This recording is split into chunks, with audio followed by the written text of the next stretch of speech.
So we let go of judgments, we let go of criticism, and we merely observe.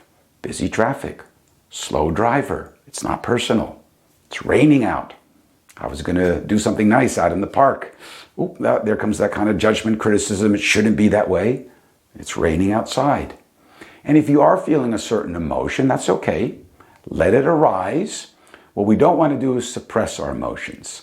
So we don't suppress them, but we also don't have to express them. Oh, I'm angry, it's raining. I shouldn't be angry, it's raining. Both aren't really healthy. So what you do instead is you relax. Michael Singer says this very nicely. Relax and release. Relax and release. So when we relax, we don't have to express the emotion, but we also don't suppress the emotion. Both will cause a disturbance. The suppression of the emotion will cause an inner disturbance. The expression of it can cause an outer disturbance. So instead, by relaxing, focusing on our breathing, we don't suppress it, we allow it to pass through us. Okay, so if any emotion arises, don't try to push it down.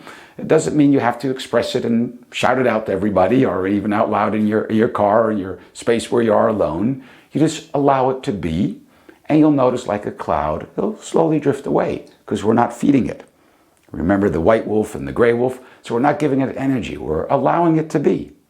So we will experience all kinds of emotions during mindfulness practices. However, every time you go back to your anchor, your breathing, that will bring you to the present moment, bring you to the here and now, then we can go back to being the awareness.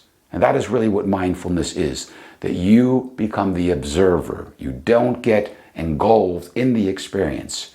You look at it and you enjoy the beauty of nature or the colors or what's going around without judgment. And that's very difficult. That's very challenging.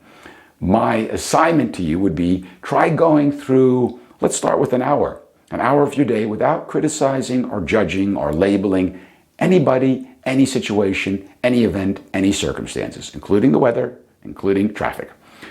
Then try to turn that into 3 hours. See if you can go a whole day in that state. And then perhaps even a week.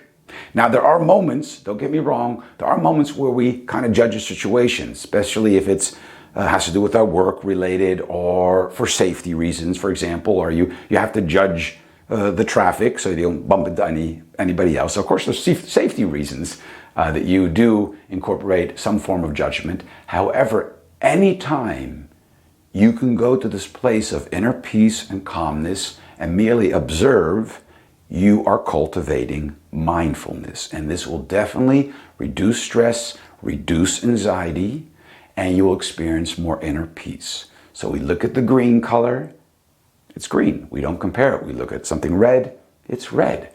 We look at a car, it's a car. We don't start thinking about, oh, that's a nicer car than I have. That's the judging mind again. Or it shouldn't look that way. We look at a person, they're angry. They're an angry person.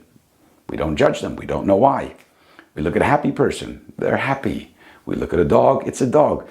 You kind of catch on? So it's becoming the observer. That is really what mindfulness is. And then being fully engaged with the experience.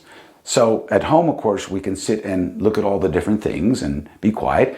When we're walking and engaging with other people and we're out on the street, then we can also look at everything that is happening around us and still try not to judge. And that is very challenging. So we're fully engaged in what we're doing. We're purely observing it and taking away the analytical mind of judging, labeling, criticizing how things should be or shouldn't be the way we want them. So we're no longer engaged in desires at that moment. It should be this or it shouldn't be that way. And that is often the state we're in, which is understandable. We want to feel good, so we want situations to be a certain way, and we don't like situations to be a certain way as well. However, most of what involves around us, we don't have that much control over.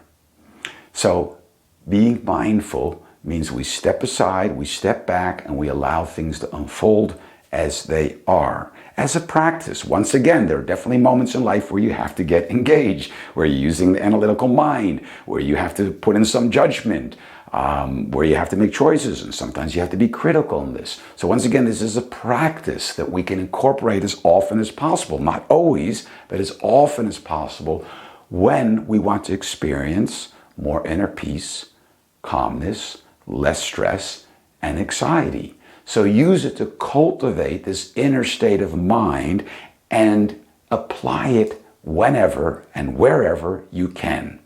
And start in a calm, safe environment.